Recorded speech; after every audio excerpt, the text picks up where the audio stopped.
ایک اور اہم وجہ جو ہے جس کی وجہ سے یہ مذاکرات کامیاب نہیں ہو پا رہے ہیں، ہر طرف سے اگرچہ پاکستان کی بھی اچھی کاوشیں ہیں، خود ایران کی اچھی کاوشیں ہیں، جو امریکہ کا جو حد سے زیادہ ان کے مطالبات ہیں. مثلا میں آپ کو مثال دے دوں، دیکھیں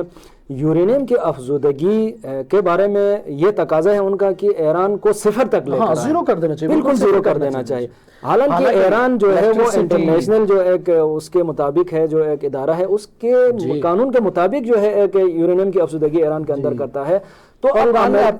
جو ہے وہ عالمی اداروں کو اجازت دے رکھی ہے، وہ آگے یہاں پہ دیکھ سکتے ہیں، چیک کر سکتے ہیں. تو اس طرح کی جو آپ زیادہ جو ہے اپنے مطالبات رکھتے ہیں، اسی طرح سے میرے خیال میں غیر قانونی مطالبہ ہے. دیکھیں کیونکہ یہ جو یورینیم کی انریچمنٹ ہے، اس میں افزودگی ہے، اس میں جو ہے وہ ایران کو 5% ہو یا حتی 20% تک ایران کو اس میں تو اپنی الیکٹریسٹی کے لیے، اپنی میڈیکل کا جو اس کا شعبہ ہے، ملک کی ضروریات کے لیے اس کی ضرورت ہے، بنیادی ترین عوامی ضروریات کے لیے اسے ضرورت ہے، اس سے اسے روکنا جو ہے وہ قانونی طور اسی طرح سے آپ دیکھیں ایک جو آبنائے ہرمز کے اوپر بھیجا تقاضا، میں نے بارہا اس جملے کو جو ہے نا مختلف پروگراموں میں کہا ہے کہ اب یہ جو آبنائے ہرمز ایران کے پاس ہے، اور ایران نے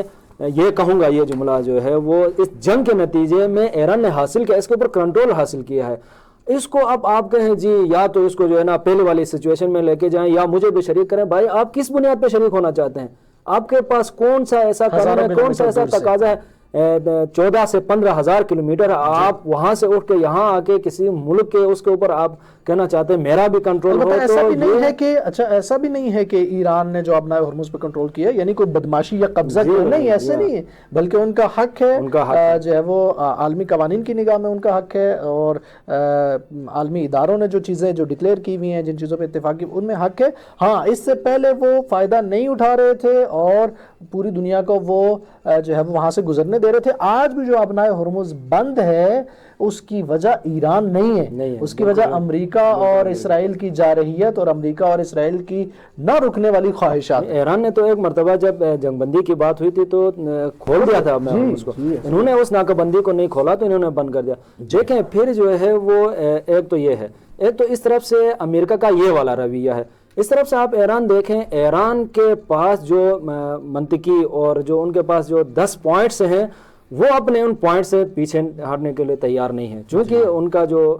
قانونی وہ مطالبہ ہے وہ جو ہے نا اس کو حاصل کرنا چاہتے ہیں. گزشتہ چند دنوں میں جو مایوسی ہوئی ٹرمپ کو، اور وہ منتیں ترلے کرتا رہا، ریکویسٹ کرتا رہا، التماس کرتا رہا کہ بھئی آ جاؤ اسلام آباد میں نے آپ کے ساتھ نیگوسیشن کرنا ہے، ڈائیلاگ کرنا ہے. اور ایران کو چونکہ معلوم تھا کہ ایران کا ایک اصولی موقف یہ تھا، بہت سارے لوگوں نے، ایک قلیل تعداد میں بعض صحافیوں نے یہ کہا کہ جی ایران ضد کر رہا ہے. نہیں، ایران کا ایک اصولی موقف ہے. ایران کہہ رہا ہے بلاکڈ ختم کرو تو پھر آپ بات آگے بڑھ سکتی. آپ ایک طرف کہتے ہو کہ میں نے ایران کا سمندری جو ہے وہ محاصرہ کر رکھا ہے، آپ بھی محاصرہ کر رکھا ہے، ناکہ بندی کر رکھی ہے، دوسری طرف آپ نیگوسیشن کے لیے، ڈائیلاگ کے لیے بلاتے ہو. یہ کس طرح کا طریقہ کار ہے؟ تو یہ ایران کا ایک اصولی موقف تھا. اور دوسری بات یہ کہ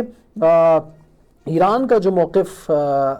اس میں، ایک تو یہ مذاکرات میں، دوسرا یہ کہ ایران مذاکرات میں اپنے جائز حقوق سے پیچھے نہیں ہٹنا چاہتا. اسی وجہ سے جو ابھی ڈیڈ لاک ہے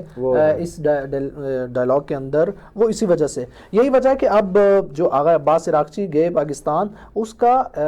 جو ڈائریکٹ مذاکرات ہیں، ڈائیلاگ ہے امریکہ کے ساتھ، اس کے ساتھ کوئی تعلق نہیں ہے. چونکہ field marshal general Asim Munir صاحب یہاں پہ تشریف لائے تھے ایران کے اندر، اور انہوں نے امریکہ کی طرف سے کچھ پیغام بھجوائے تھے، جن میں سننے میں یہ بھی آیا کہ ایک یہ بھی تھا، امریکہ اس پہ راضی تھا کہ بلاکڈ کو ختم کر دے، لیکن غیر اعلانیہ طور پر، یعنی اعلان نہ کرے، کوئی اعلان نہیں کرنا چاہ رہے لیکن اس کو ختم کر دیں گے، اور ایران بھی جو ہے اس پہ